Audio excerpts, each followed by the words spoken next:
Bill Van Amwegen, and I've been working at the Apache Junction News for about a year now, and we have a circulation of 23,300, and we started in 1997.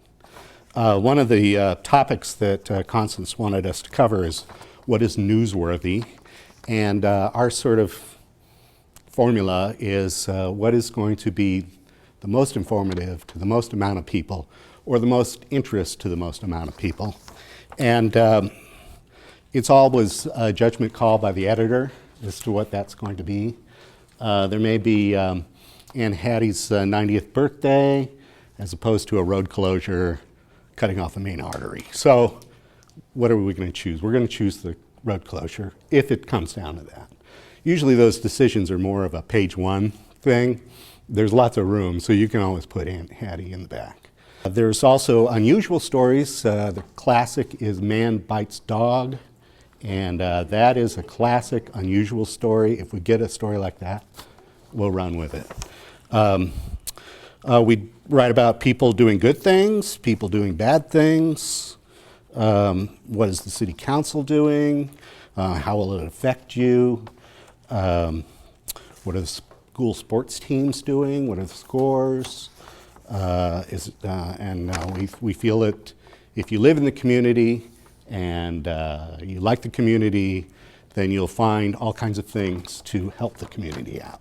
A lot of things we like to do is if there's scams or if there's something that's going on, we keep in touch with the police department and we'll run their press releases if they have something. I think last year about this time there were a lot of credit cards being compromised. Somebody called us from Queen Valley and said like 19 residents had their credit cards compromised. So we looked into that, put a couple of stories in. I think we ran maybe 3 stories about it. But they finally did find where it was. It was out of Bashes, I guess. Their system got corrupt. So that's where all of these compromises were coming from. Building a community reputation. The only way to do that is to be honest and have integrity. So that's what we strive for, because we're really nothing without the trust of the people who read us. And that's done by printing truthful and factual news and information and only known, named, and identified editorials and letters. If it's appropriate, then we run retractions or corrections. If we got something wrong, we don't hem and haw about it. We make sure that we try to set it right in the best possible way. The business of the news, what pays the freight? That was a question. In our case, the advertisers pay all the freight. We don't charge for the paper. And yes, advertising, as you know, has been around for a very, very long time. Even the ancient Romans, when they had the town crier out there telling about what the Senate was doing, followed it up by a little plug for the Miller's Guild or, whatever they were making. So advertising has been around for a long time. It's going to continue to be around. I think community papers don't have any problem getting advertising. The big papers with the bureaus in foreign countries, they're going to have trouble, but I think it's pretty solid for a community paper to keep printing. We have numerous story ideas suggested and submitted by people in the community, and we use a lot of them, and we'll follow up if they ask us to look into something. We're not necessarily going to do a he said, she said thing for you, but we will check it out and tell you what we find out. The ideas don't always end up in print, but we're always ready to listen. So anybody have anything, just feel free to call us up. You can also write the letter. If you have a letter to the editor, we try to print every letter to the editor we get, as long as it makes a little bit of sense.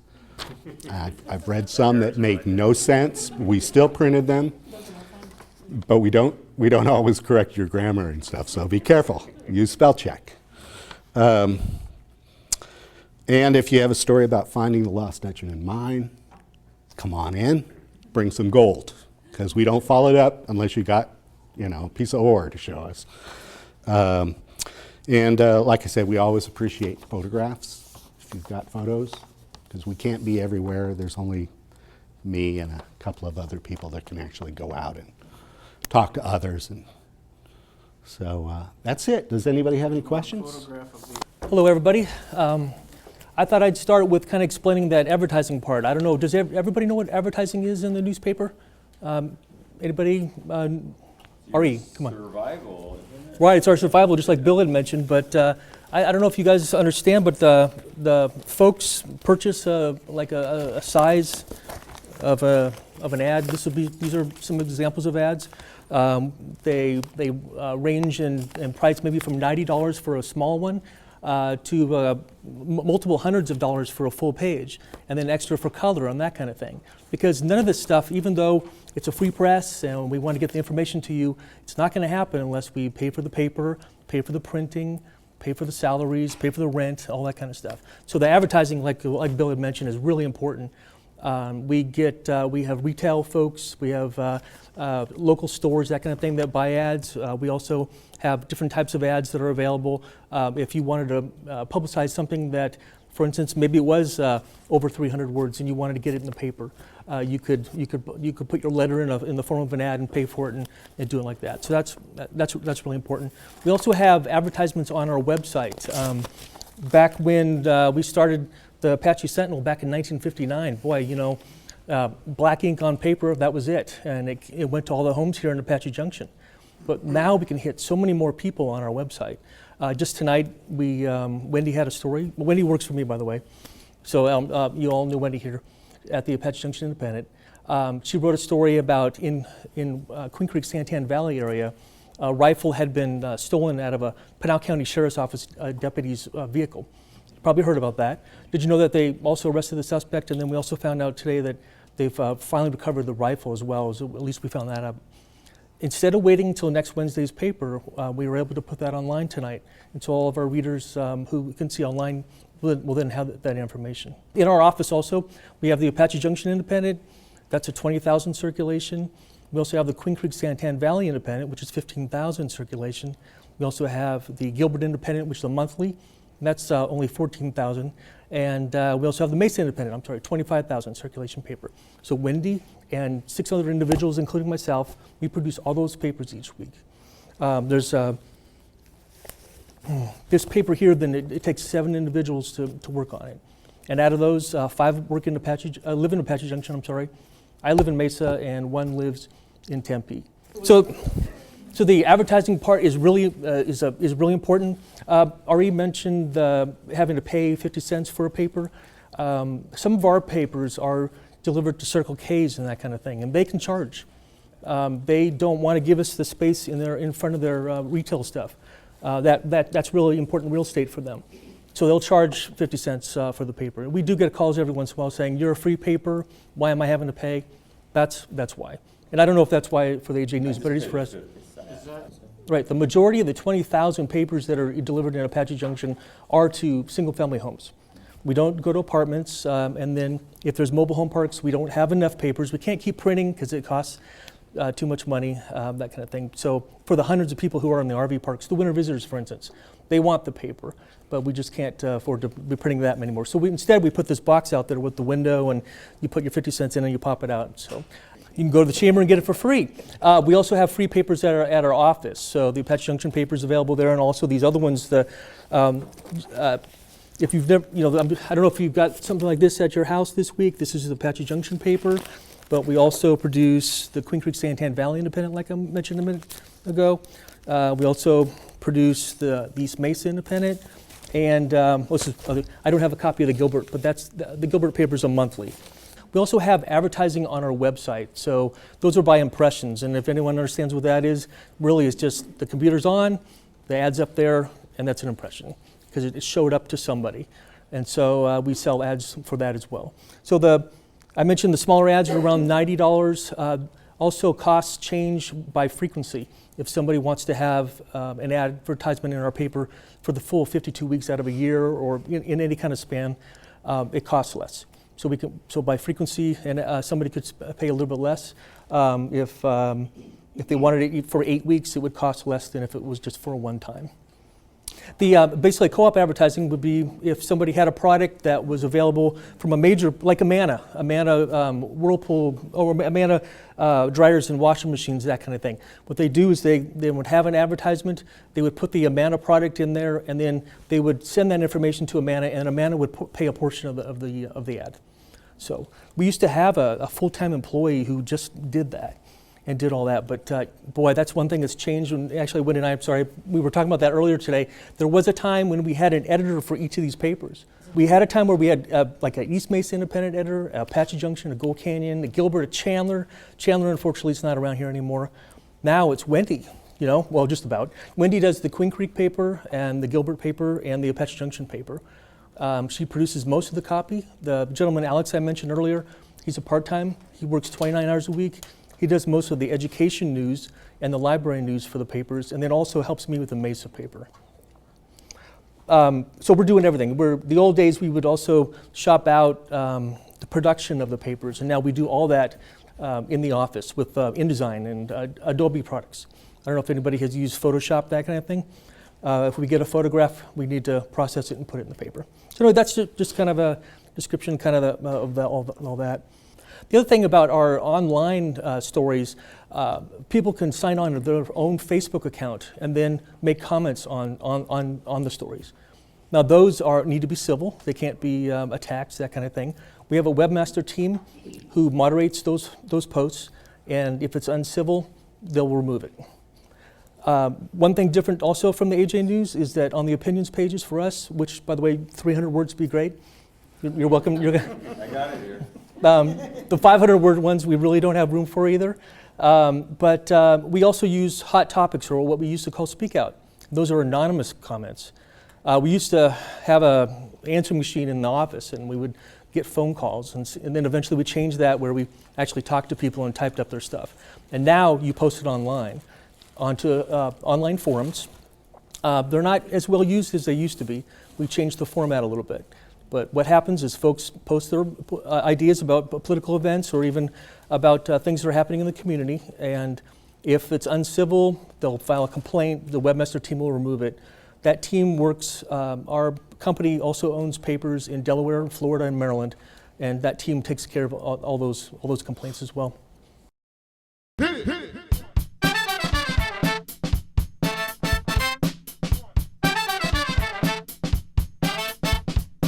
Okay, so what I'm going to start off with just kind of talking a little bit about the organization of the Parks and Recreation Department.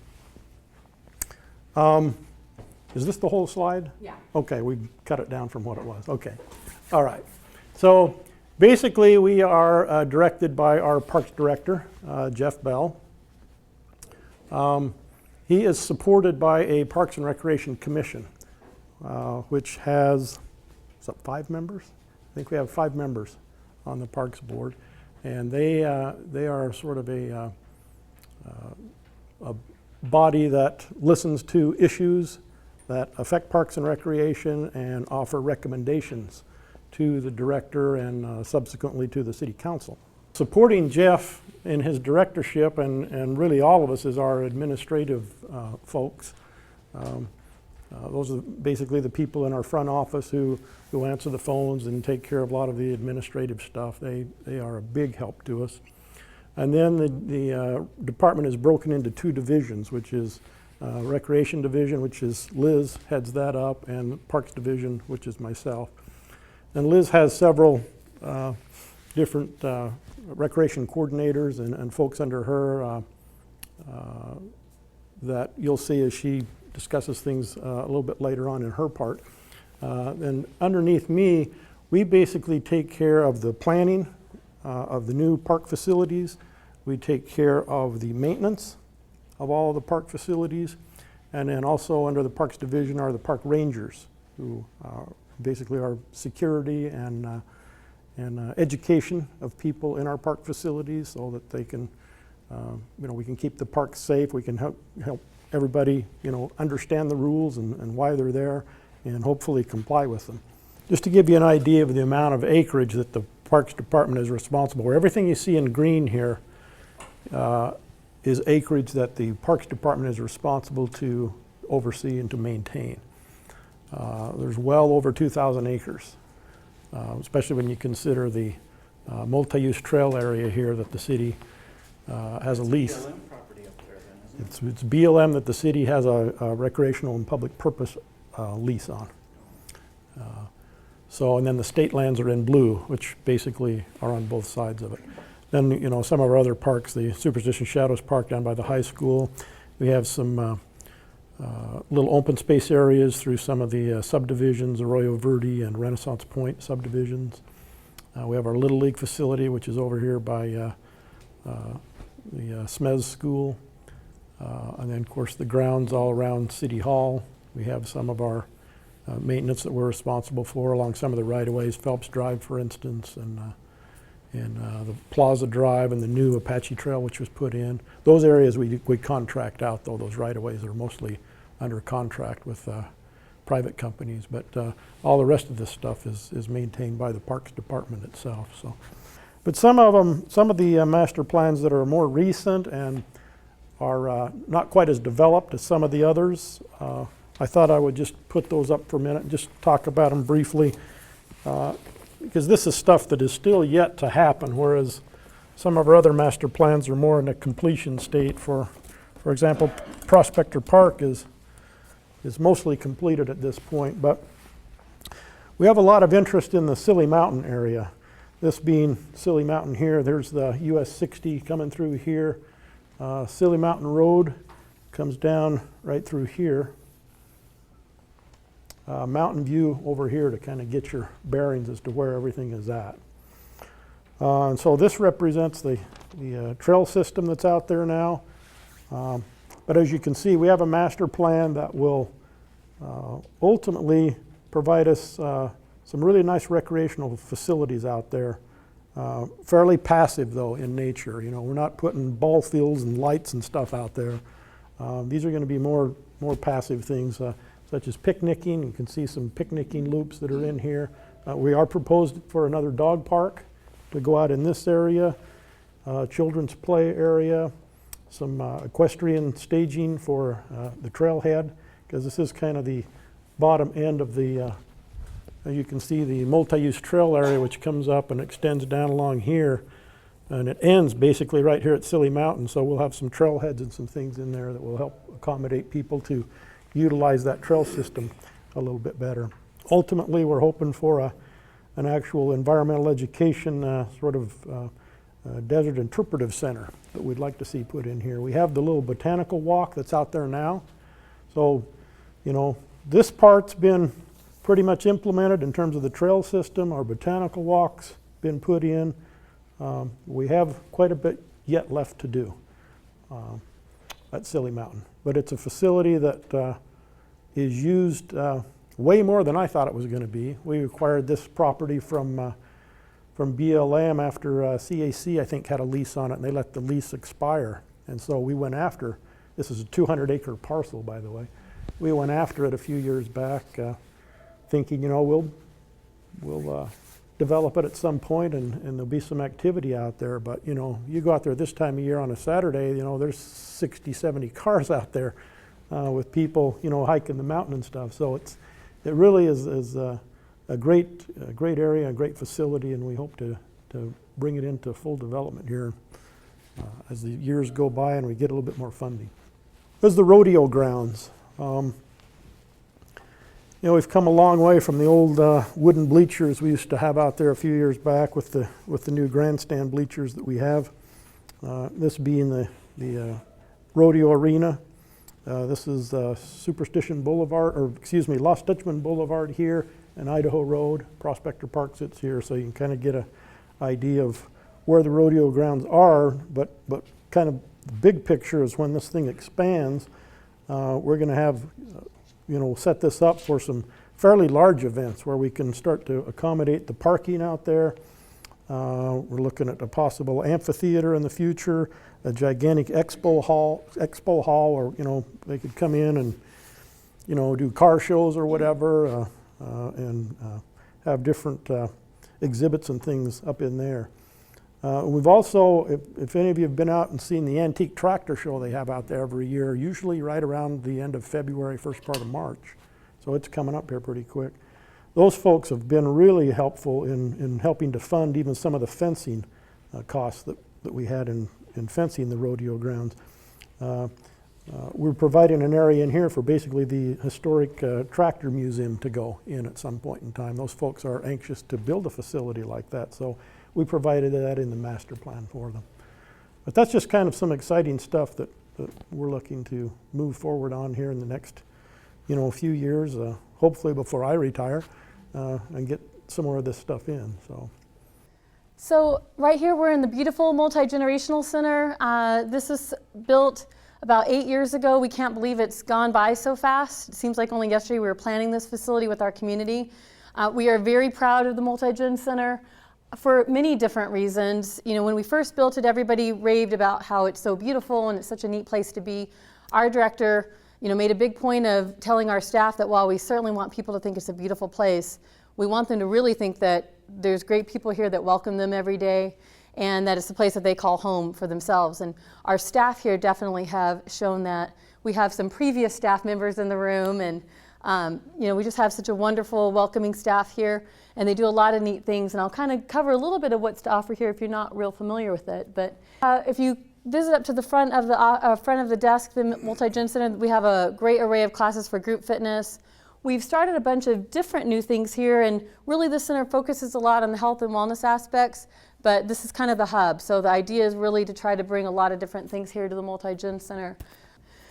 We are a Silver Sneakers facility, which is a really fantastic program. It's where active seniors and retirees, they can participate in their insurance companies, are part of these programs where they have basically free membership to be able to come here. Some of the plans have a small fee now, I guess, but a lot of them it's just really encouraging active adults to come and work out. These folks are more active than I am, than many people that I know. They do Zumba Gold, which is our senior Zumba class, yoga, ball classes, chair classes, all kinds of neat things, and we are really excited about having them. They definitely are a humongous addition here at our center, and kind of keep that Multi-Gen Center really, really focused. We also share this facility with the AJ Active Adult Center. We've always partnered with the Senior Center for many years. When we built this building, the intent was that they would continue programming the senior services. So the Meals on Wheels programs, the congregate meals that are held in the multi-purpose room, they used to do that out of a little room next to the library, back when the library was the old library and we didn't have any community centers. So when we built this building, we did it very closely in partnership with them. They basically pay for all the operational costs of all the staffing, all the supplies, all the stuff, and we provide the facility, which is really a win-win situation for us, because during the daytime we have a little less use. We certainly have people coming to work out, have some classes going, but this facility would be virtually empty compared to what it is right now, sharing with the Senior Center. If you come here on any given day during the daytime, especially during the winter, it's packed with people in the halls playing puzzles, with dancing or music or food going on in the multi-purpose area, and classes in pretty much every room possible. So that's been an awesome addition to our facility, and they are a nonprofit that provides just a wonderful service in our community. As Nick was sharing, we've received many awards in our parks and facilities, and what he doesn't mention is that, my turn to brag on Nick a little bit. He's the designer of a lot of our stuff. So he came to us he's a fantastic landscape architect, something very unique in a city to have somebody like that. Again, kudos to our director, who's done a lot of things in the most creative way possible. But also bringing in Nick, and that's his thing, and we have our own internal design for a lot of our things, whereas a lot of that cost would be farmed out to a lot of other areas. In addition, he works closely with those design teams to make sure that the maintenance end of everything can support whatever is designed, because as you all know, it all looks great on a design, but once it's there, we're the ones who really have to maintain it and make sure we can afford it, and that's definitely what Nick contributes to all of those things, to make sure that it's both beautiful and functional, and that we can maintain it for the life of what we're going to have. This center is an award-winning. We were best of the East Valley in 2011. We didn't even put ourselves out there after that. We felt bad for the other cities. So, but we talk about that a little bit. We've won some wonderful awards from the Arizona Parks and Rec Association for our facility design. Several different other things like that. Jamie, our facility manager, she was also the Young Professional of the Year a couple of years ago. And so we have really fantastic staff, and all of our folks have really done a lot of great things to bring recognition to our community. As you can see when you come in, we have a kids club that is in the mornings and in the evenings, so that people can go work out and drop off their kids for a little bit. This is a member that's been here since the beginning. John takes a gazillion of our classes. Sometimes we have him help to co-teach classes. I know when I did boot camp, he would help with a lot of those classes, and he's definitely a hard one to follow. So wonderful gentleman, but just kind of a good indication sometimes of some of the feeling that people have for our center. Moving on to our aquatics department. Superstition Shadows Aquatic Facility, which Nick mentioned a little bit earlier, that is another one of our gyms in our community. We have a wonderful aquatics program. We wish it could be year-round. We just don't have the funds or the means to be able to do that at this point in time. So it's still a very seasonal pool. Our open swim program is heavily attended all year long. I mean, it's definitely the place for a lot of kids and families. With our renovations that you'd seen in the video earlier, we used to be just a regular old competition pool and a little tiny baby pool that I think we probably had to drain every couple of days, because I can't even imagine having had that. But just a neat thing to have the type of facility that we have for our size of our community, and that's something that you see a lot more prevalently in a lot of other communities now. But to have the slide features and all the pool features, I mean, it's just a really neat thing to have in our community.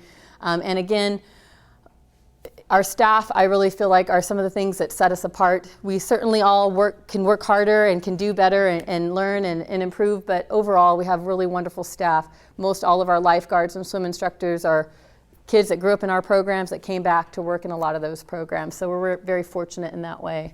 Our special interest classes, so we do offer special interest classes on a much more, a smaller scale, I'd say, than whenever we used to have them before. Partly because there's so many other agencies around now that, we have a lot of other people offering a lot of things, and we really don't want to compete, so we offer what seems to be popular at the time, and it's a little hard to determine that for special interest. So those are some of the different classes that we do have. Actually, I'll give you a little closer look at that. A lot of our different classes, but we're always looking for more ideas. And really, the two things that we need to be able to have we always get people asking, well, how can we get this going, or how can we get that going? Two major things. One is having an instructor that would be willing to contract with us and have a reasonable fee and be able to work in the facilities that we have. And number two is having interest. So just one person coming and asking us for interest isn't enough for us to put forth all the marketing and everything that needs to go into offering a class. So we usually will say, if they know of other people, we'll encourage them to help get an interest list, or we'll start an interest list at various different places. So this is something that's always changing and growing. Our ballet and tap class is a wonderful class that Sandy Larson, our instructor, who's been doing that, she's been doing that since, again, long before I was even here. Wonderful lady, and she still runs that program, and it's very successful. Our special interest classes, so we do offer special interest classes on a much more, a smaller scale, I'd say, than whenever we used to have them before. Partly because there's so many other agencies around now that, we have a lot of other people offering a lot of things, and we really don't want to compete, so we offer what seems to be popular at the time, and it's a little hard to determine that for special interest. So those are some of the different classes that we do have. Actually, I'll give you a little closer look at that. A lot of our different classes, but we're always looking for more ideas. And really, the two things that we need to be able to have we always get people asking, well, how can we get this going, or how can we get that going? Two major things. One is having an instructor that would be willing to contract with us and have a reasonable fee and be able to work in the facilities that we have. And number two is having interest. So just one person coming and asking us for interest isn't enough for us to put forth all the marketing and everything that needs to go into offering a class. So we usually will say, if they know of other people, we'll encourage them to help get an interest list, or we'll start an interest list at various different places. So This is something that's always changing and growing. Our ballet and tap class is a wonderful class that Sandy Larson, our instructor who's been doing that, she's been doing that since, again, long before I was even here. Wonderful lady, and she still runs that program, and it's very successful. Our special interest classes, so we do offer special interest classes on a much more, a smaller scale, I'd say, than whenever we used to have them before. Partly because there's so many other agencies around now that, we have a lot of other people offering a lot of things, and we really don't want to compete, so we offer what seems to be popular at the time, and it's a little hard to determine that for special interest. So those are some of the different classes that we do have. Actually, I'll give you a little closer look at that. A lot of our different classes, but we're always looking for more ideas. And really, the two things that we need to be able to have we always get people asking, well, how can we get this going, or how can we get that going? Two major things. One is having an instructor that would be willing to contract with us and have a reasonable fee and be able to work in the facilities that we have. And number two is having interest. So just one person coming and asking us for interest isn't enough for us to put forth all the marketing and everything that needs to go into offering a class. So we usually will say, if they know of other people, we'll encourage them to help get an interest list, or we'll start an interest list at various different places. So this is something that's always changing and growing. Our ballet and tap class is a wonderful class that Sandy Larson, our instructor who's been doing that, she's been doing that since, again, long before I was even here. Wonderful lady, and she still runs that program, and it's very successful. Our special interest classes, so we do offer special interest classes on a much more, a smaller scale, I'd say, than whenever we used to have them before. Partly because there's so many other agencies around now that, we have a lot of other people offering a lot of things, and we really don't want to compete, so we offer what seems to be popular at the time, and it's a little hard to determine that for special interest. So those are some of the different classes that we do have. Actually, I'll give you a little closer look at that. A lot of our different classes, but we're always looking for more ideas. And really, the two things that we need to be able to have we always get people asking, well, how can we get this going, or how can we get that going? Two major things. One is having an instructor that would be willing to contract with us and have a reasonable fee and be able to work in the facilities that we have. And number two is having interest. So just one person coming and asking us for interest isn't enough for us to put forth all the marketing and everything that needs to go into offering a class.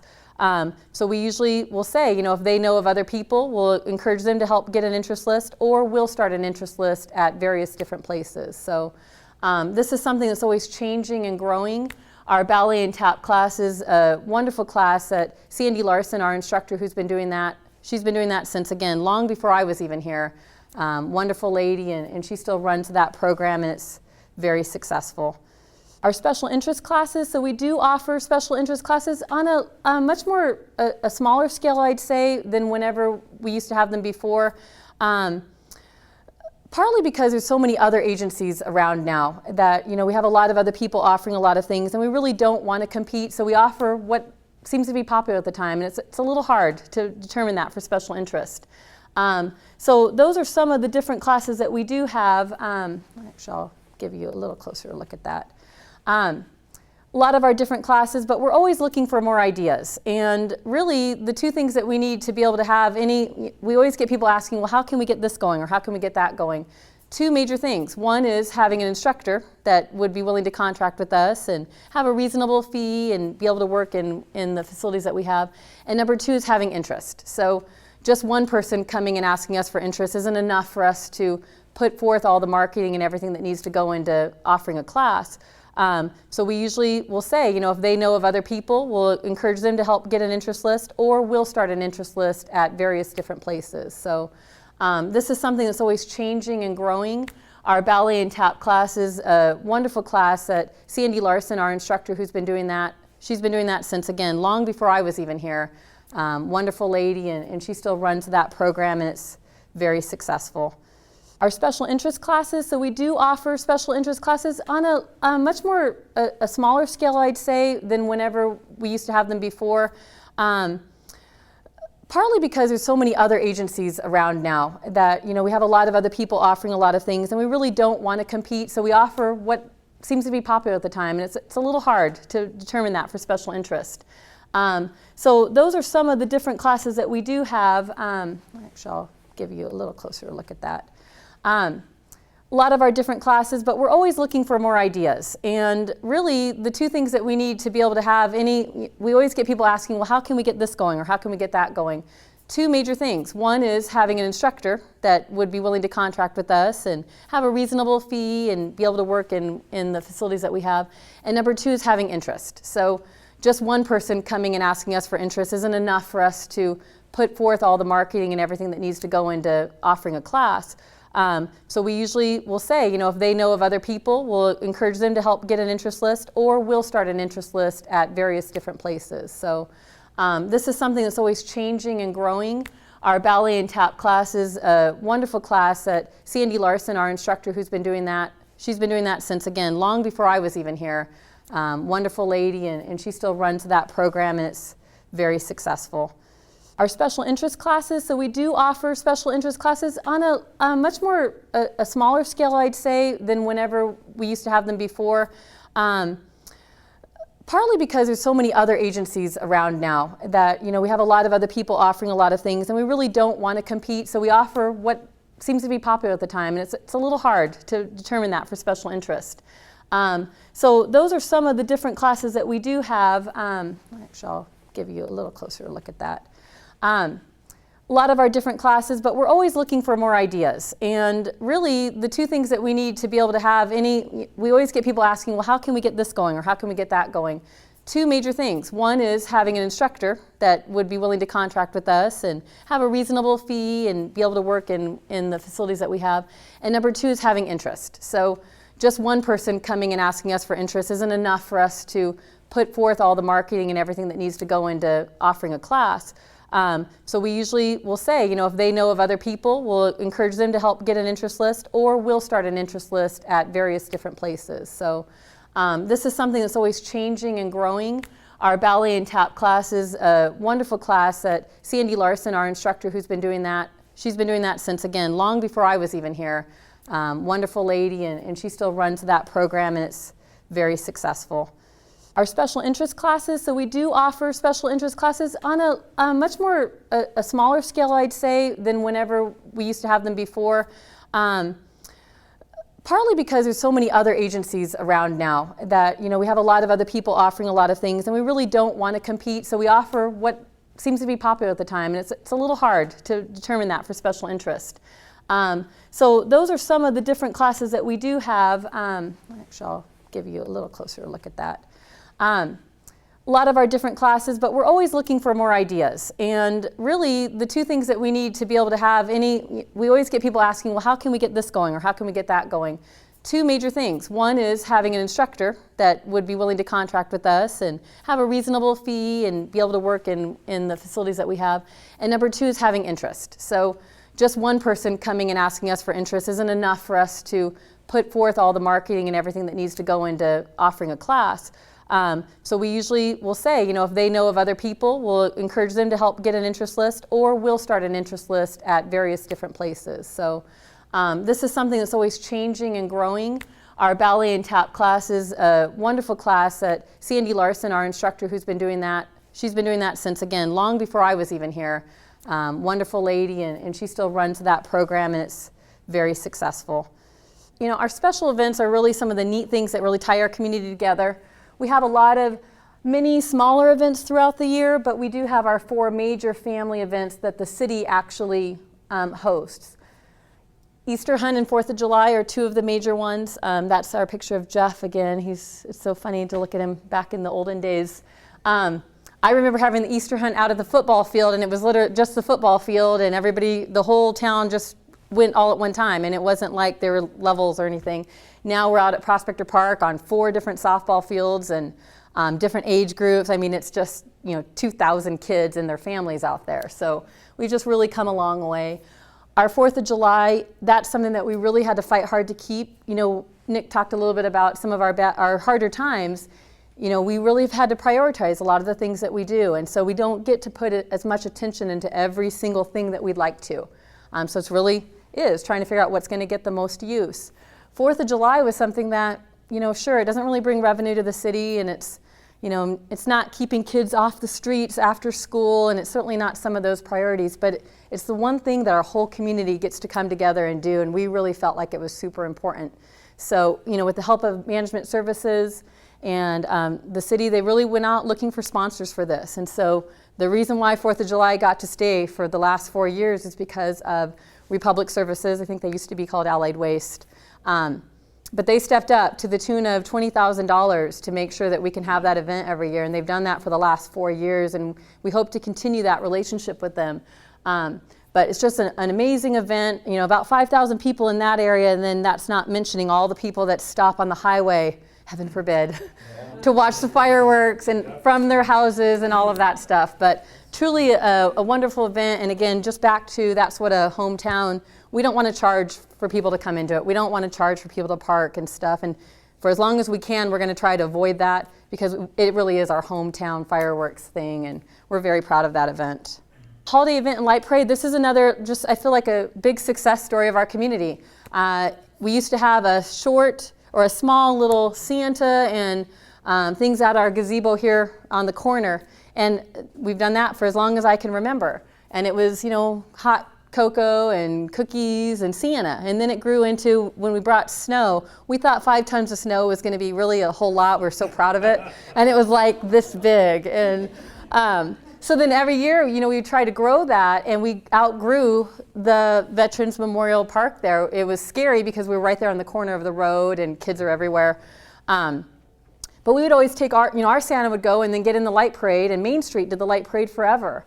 And so the neat thing was when we decided to bring that to the downtown area, through a lot of other studies that the city council did and a lot of things that were done with the downtown development group, you know, they just recommended some more of those types of things. So we collaborated to bring that event downtown, and now it's just a fantastic event. It probably draws about, you know, we say about 10,000 people throughout the day. We have our walkathon in the early morning, which could have been really small if we just asked people to come out and walk. But instead, again, our director, who is involved in just about every aspect of our department, you know, had the idea of let's challenge all this, let's find somebody to donate money and challenge all the youth or all the nonprofits to get as many people as they can out there, and they're going to compete for that money. And so, you know, now we have anywhere from 400 to 600 people walking that loop for 2 hours. It's a wonderful fitness and wellness thing. Plus, it's getting everybody down to the downtown. We invite all the vendors to come down, and those are all AJ businesses. So we certainly welcome other people to come, but we focus on our AJ businesses to be there on that strip on that morning and afternoon and evening. So then we still bring Santa, and we still bring all of our other stuff, and we have 20 tons of snow now, and you'd think we'd be happy with 20 tons of snow, but we're not. It still doesn't seem big enough. So, you know, we're looking for sponsors to kind of grow that for next year, but it's always a fun thing. And then that evolves into the light parade, which is just a neat thing. We had more entries this year than I think we've had in the last couple of years, so we're happy with that. Halloween Festival's been going on forever. That's just another great event that we hold down at Prospector Park every year, and it is on Halloween every single year. We always get asked, you know, what if Halloween's on Sunday, or what if it's on this? It doesn't matter. Halloween, whatever day Halloween is, this is an alternative for kids. Plenty of them will come to our event and then still go trick-or-treating, but we feel that it's just a healthy and, well, it's not so healthy. It's a safe, a safe alternative to trick-or-treating if they don't want to go do that, and it's definitely something fun for a lot of the younger kids. All of these events that we're talking about, we invite nonprofits to come out, do booths to either share information or do a little fundraiser. So it's another way for them to get good recognition as well. I can't move on without just talking quickly about the city-sponsored events. So we certainly work in conjunction with many other events. Last Dutchman Days, Festival of the Superstitions. Last Dutchman Marathon is our one, well, many are coming up, but Last Dutchman Marathon is the one that's nearest on the horizon, and has just been a great program that our Parks and Rec department has gotten involved with, along with many other community members. But all of these city-sponsored events give back to our scholarship program, as well as many other worthy youth-serving organizations and other nonprofits in our community. The Last Dutchman Marathon in particular donates about $22,000 to us every year. The biggest portion of that goes to our scholarship program. They practically hands down fund the entire scholarship program for the year. And then in addition to that, a few other miscellaneous events that they kind of like to have their name on. So, I mean, without these city-sponsored events, not only does it bring people into our community, but all of those are ran by nonprofit groups that give back to the kids in our community. So definitely win-win situations for the city. Our after-school programs, we've kind of gone away a little bit from this. We have one site for after-school now. We used to be at all the elementary schools. Now we've worked with them to bus kids to this site just because it's a great facility to have after-school programs. You know, with our rock wall and our game room and gymnasium, we don't have that anywhere else that we're at. So, and you know, as Nick was saying too, of having one big place, we can have less staff. You know, we don't have to have all this stuff spread out. So that's been a nice change. Safe Routes to School program, we work closely with Constance and the police department, the fire department, and then obviously the schools of really working hard to make those school zones a little bit safer. It's both a fitness program, trying to encourage people to walk and bike, as well as a safety program, safety education program.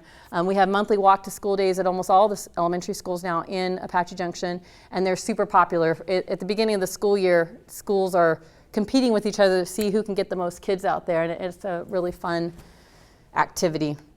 Our sports programs, most Parks and Recreations have great sports programs, and ours isn't any different. We offer many different leagues for our youth. Our programs are recreational, and they're for that younger age group. We really hope that they love it enough to move on to Little League and to black and gold football and to junior high and high school. Our purpose isn't really the competitive stuff, although it's always competitive no matter what. Ours is really just to get a love for sports and kids being active out there. We also have a great adult sports program. I think, you know, RE would say, though, that we used to have gobs of softball players out there, and we really did. It's not quite the same. Softball isn't the same as it was, you know, 10, 15, 10 years ago. And in addition, everywhere, it's just not, it's not the same sport and everything. There's so many other things going on. Right now, the rage is pickleball, and it's going like crazy good. We have pickleball days now for drop-in here. We're converting one tennis court into 4 pickleball courts at our, so we're gonna make our tennis people happy and our pickleball people happy. So we're really excited about that. That is just kind of a new thing, and it doesn't feel like a trend. It's something that everybody is really doing, and it's something that a lot of people can play, and at every level.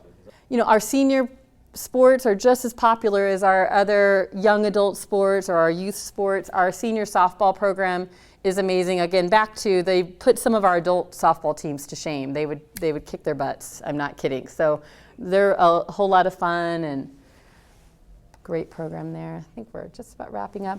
And you know, we do a lot of facility rentals. We rent out a lot of our facilities out here. Jay Reynolds in our office works with all of our agencies that come and reserve our fields for Little League and, you know, tackle football, as well as all the different events, 4-H, all of that kind of stuff. And then just kind of a little plug, our job opportunities. You know, we have a lot of different things going on. We don't have as many job opportunities as there always used to be, but always, right now we're doing summer hiring. So all of our lifeguard positions are open. All of our summer open gym programs are open, and those are some seasonal, you know, 10-week program areas there. And then our volunteers, just want to touch on really quickly. Just an amazing figure, and I think this is our division, and then Parks is another whole realm of volunteers. So, you know, there's a ton of volunteer hours, especially with our coaches and some of the other special events that we do. We manage all the first aid stations on the Lost Dutchman Marathon amount. That's about 400 volunteers just on the route, not to mention all the volunteers at the park and all those other places. But, you know, in 1 year, it's a 219,000 plus contribution to our community. So volunteers are super important. And like I said, that doesn't even include, you know, Nick's guys are responsible for all the court workers that come and do all the extra maintenance that we don't have time to do right now with our reduced staff, as well as a lot of the other groups that come and help with Silly Mountain Park and some of those other service projects that we have going on.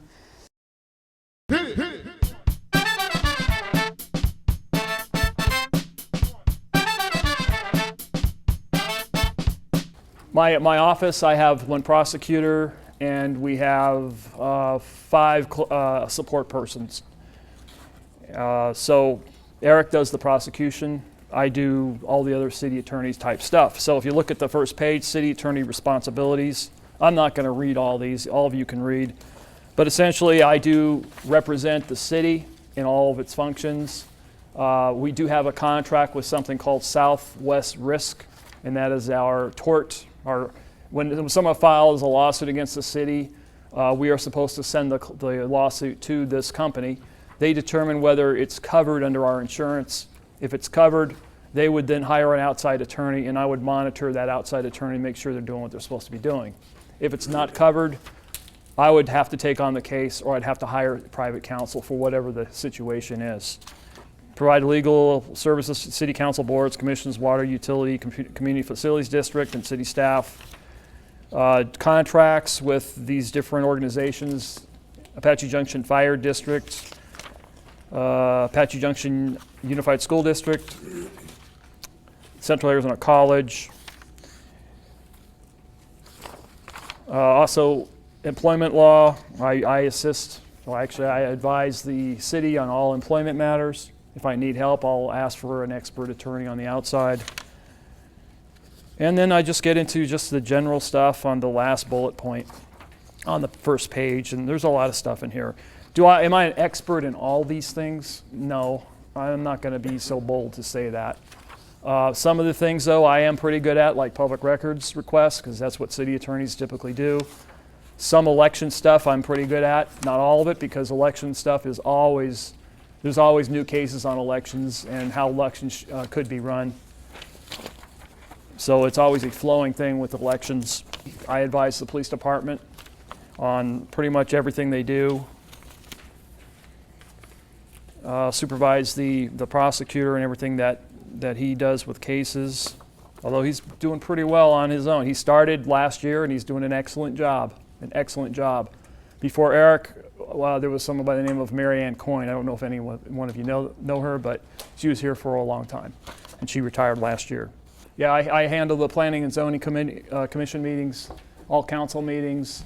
Sometimes I'm invited to park and rec commission meetings, not too often, but whenever they invite me, I go. Same with the library. I go to those meetings also. I handle all the misdemeanor crimes that happen in Apache Junction. I also get some of the felonies that get turned down from Pinal County: possession of marijuana, some DUI stuff, domestic violence, things like that. Our primary purpose as a prosecutor office is to serve victims. I've been a career prosecutor my whole life. That's all I've done ever since I graduated from law school. That's all I really want to do. And that's the best part about being a prosecutor. You get to deal with the victims. You don't have to deal with the defendants. This year I've been here since January of 2013.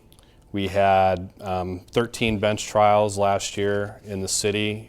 I got convictions in 12 of them. The one that I didn't, well, judges make mistakes too. But we had cases involving domestic violence, traffic offenses. We get tons of shoplifting from the local businesses, and we try to work with them as much as we can. And for the most part, they're great to work with. We deal with Walmart a lot. They have a great video surveillance system that we use a lot in our cases. Some of our defendants, when they come in and meet with me the first time, if they're pro per defendants, that means that they, at that point, don't have an attorney. They meet with me privately and we discuss their case. I go over their constitutional rights and their options that they have. Many of them that get caught shoplifting, they want to see the video, so I like working with Walmart. They're really easy to deal with. They have a great new video system over there that can actually zoom in and they can actually look inside someone's purse now. It's kind of neat. So I enjoy dealing with them. And but since I've been here, about the best part I've dealt with is the police department. Working for Maricopa County, I worked with departments all over the East Valley: Phoenix, Mesa, Chandler, and some other ones. And I've been very happy with dealing with the AJPD, the captains and the sergeants that I've dealt with on cases, and then the patrol officers have all been very respectful. I've never had an issue with an officer not showing up for a trial. That happened all the time when I did felony cases. Officers didn't want to show up, and those were more serious cases than I handle here. But with the AJPD officers that I've had, I've never had a problem with one of them not wanting to show up. They care about what they do, they care about their community, and they know that sometimes they do have to show up and do a trial, and they don't mind doing that. And they're always prepared and professional, and I appreciate that. I have a staff of right now 2 legal assistants and a victim advocate, which is nice to have in such a small department to have an entire victim advocate that can deal with all the victims' issues. I meet with victims all the time on cases. They are always welcome to come in Monday through Thursday. When I'm there without an appointment, I'll be happy to talk with them about the case that they're involved in, and our victim advocate is happy to talk with them as well. And I've gotten along very well with Judge Hazel, and I've gotten along very well since I've been here. He has a similar background to me in that he used to do felony cases, so we have a lot in common, and I've really enjoyed it so far, and I'm happy to be here. I'll go over just some statistics that we put together for the year of 2013.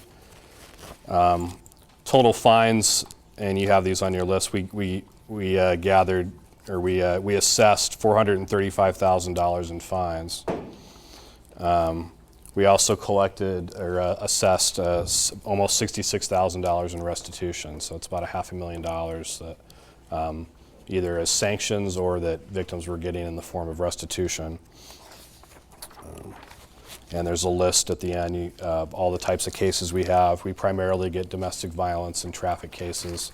We don't get an awful lot of DUIs here. AJ isn't that big. They seem to drive into Mesa before they get caught a lot of times, so that seems to happen a lot. So we've had a couple shopliftings, a lot of domestic violence cases, so we deal with those. We take those very seriously, and we've had some other ones, hindering prosecution, and a few other ones. So. Well, a lot of dog cases as well. That's one thing I didn't count on when I came here, was that not a large amount of my cases, but a large amount of my time would be dealt with dog at large, dog biting cases. We have a lot of stray dogs, pit bulls in the city that unfortunately bite people and other animals from time to time. So I've dealt a lot of time with those, and victims and defendants on both sides, they really care about those cases a lot. So they have their own challenges. Basically, a suspect will get arrested by the police for a various charge, speeding, domestic violence, shoplifting. The officer will then will cite the person and they'll show up in court and see me, or they'll write up a request for charges, and I will get them and I will decide, do I want to charge this person or not? Do I want to add charges? Do I want to subtract them? Then I meet with most of the defendants on Tuesdays. That's our pro per day. They come in and they meet with me one-on-one. I go over what they were charged with, what their options are. I tell them what their plea is going to be. I tell them they can go to trial. I try to work with them and try to reach a resolution. And I have anywhere from 15 to 30 defendants on Tuesdays usually. Wednesdays we get more defendants that have private attorneys, or they've asked for a public defender for their DUI or their domestic violence case. I deal with the private attorney. We have the public defender. We have two that rotate. They're here every other week, so I deal with them. And on those days, I'll see anywhere between 10 or 15 cases involving the public defender. I basically decide what plea, if any, to offer. I negotiate if they want something a little lower, they want to pay more of a fine or do less jail time. I'm the one that makes that decision. And other times, if I don't want to offer a plea, I just say, we're either going to have to plead to this straight up, or you're going to have to go to a trial. So I'm the one that makes those decisions. If they go to trial, I meet with victims, I meet with officers, I prepare for the trial, and I'm the one that does it. So that's what I do. And in the meantime, there are a few city municipal things that Joel has let me look at, but again, they're not as interesting as the stuff that I do. So.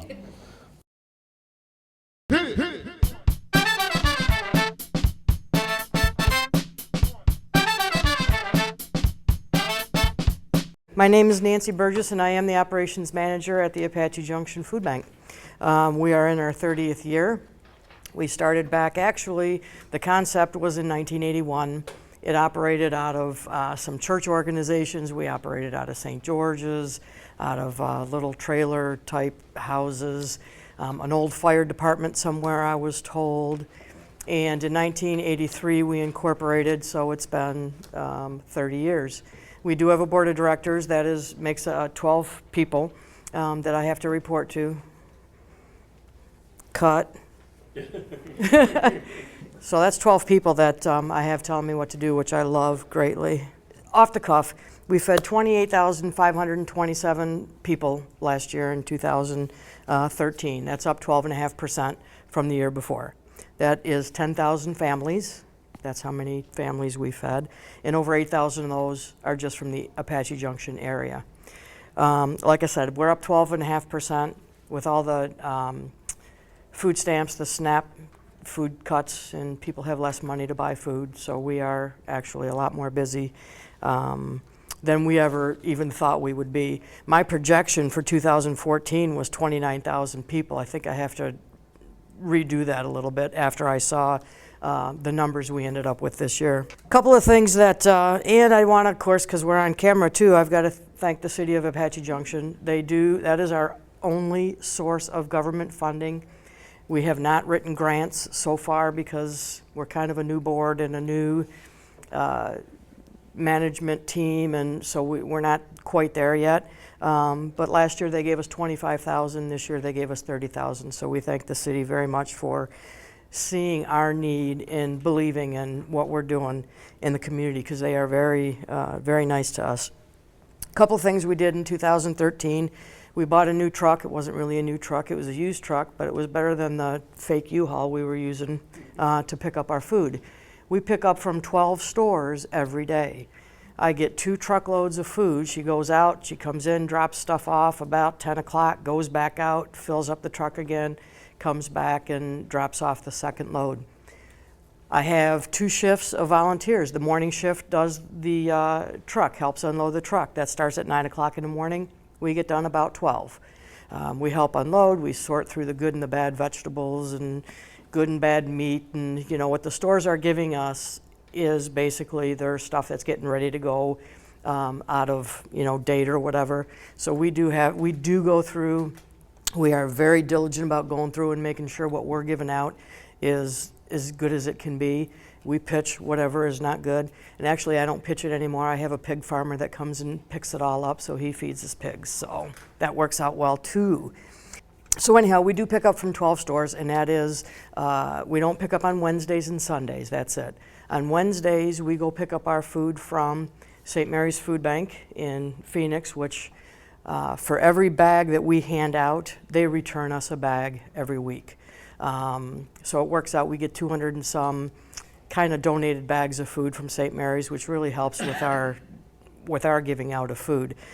We do get food from United Food Bank once a month. That's called our TFAP product, which stands for the Emergency Food Assistance Program. And once a month we get a certain allotment of food. It's about 3,000 or 4,000 pounds from United, which consists of canned goods and fruits and soups and peanut butters and stuff like that. I forget what our total amount of food was, like 180,000 pounds of food it took us last year to feed our community. So with our revenue of $156,000 a year, 50% of that, and this is an incredible statistics if you think about it, 50% of our donations come from individuals in this area, Gold Canyon, our surrounding area, 50%. 25% comes from the RV park, 25% comes from roughly the city and other little entities.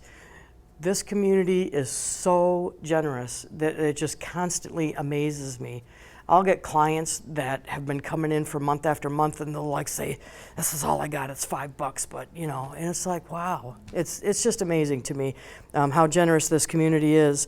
My husband and I have been out here almost a year. I've been actually just finished my full year at the food bank. I am the only paid. Well, we do have a part-time paid driver. Before it was a contract position, and the gentleman only worked part-time.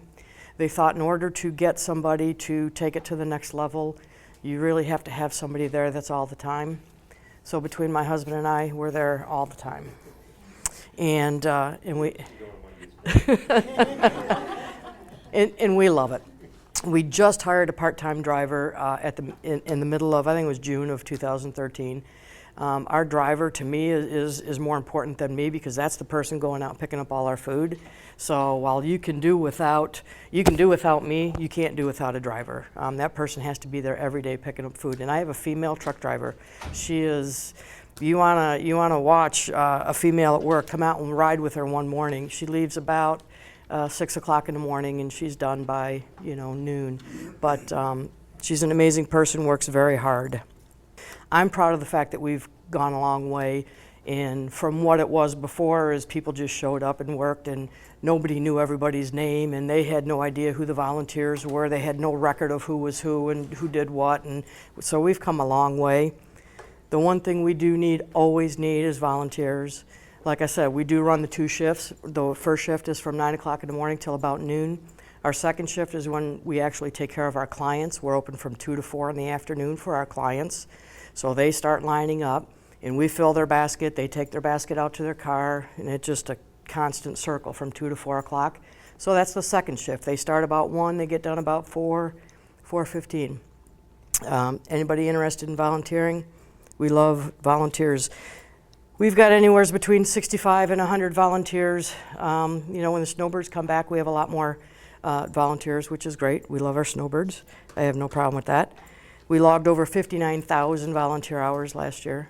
So our volunteers really, I've got 6 of them that have worked more than 250 hours last year. Volunteer hours equate to about $23.17 or something like that. It's about that. So if you times the $23.17 by our 59,000 hours, that's a lot of money that we save by not having to hire anybody. Just real quick, I won't take a lot more time. If anybody is in need of emergency food, please come in and see me. If you know anybody, send them our way. We never turn anybody away. We may not be able to. We do have geographical boundaries that we're restricted by. So if you're out of our area, I still feed you, and then I give you a sheet of where you can go in your local area, and then I can't feed you again. But we never turn anybody away. What is the service area? Our service area is McDowell to Ocotillo, and Ellsworth out to like Queen Valley Road or something like that. Wow. So it's a pretty big area.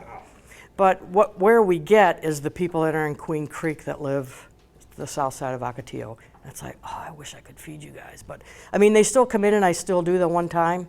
But we never. If you come in and tell me you're hungry, I'm going to feed you. I don't care what I have to do. So that's just our motto, and we don't turn anybody away, and never would. They do have to. They can come in once a month. Our clients can come in once a month. That's all they can come in. And then you get the ones, well, this isn't going to last me 30 days. Okay, we're an emergency. Every food bank is an emergency food box provider. It's not meant to be your grocery store for 30 days. It's meant to give you 3 to 5 days worth of food till you can, get your food stamps, get your paycheck, whatever. So it is only 3 to 5 days. So when we started sticking to that and saying, you've already been in this month, you can't, well, that didn't last me 30 days. So it's just a little bit of education to our clients that while I'd love to be able to feed everybody for their whole entire life, realistically, I can't do that. So you gotta, we try to make sure that they know that they gotta go out and provide for themselves the other, 27 days of the month. Like I said, our revenue was $156,000 last year, up, probably $14,000 from the year before. And like I said, 50% of that is just residents that come in and dollars, not food. talking dollars. Food donations was 180,000 pounds. We don't go by dollar amount on the food. Everything's done by pounds. The government says that we need to report how many pounds we get in and how many pounds we send out. So we weigh all the donations that come in. We give you a receipt. We get you on our donor database, and we send you letters throughout the year. Just 1 or 2 though, asking for more money. But we love cash. We can buy food at 12 cents a pound from United Food Bank. So you can go to the store and buy a thing of peanut butter, whatever, $2, $3. I can get a case for like $5.40.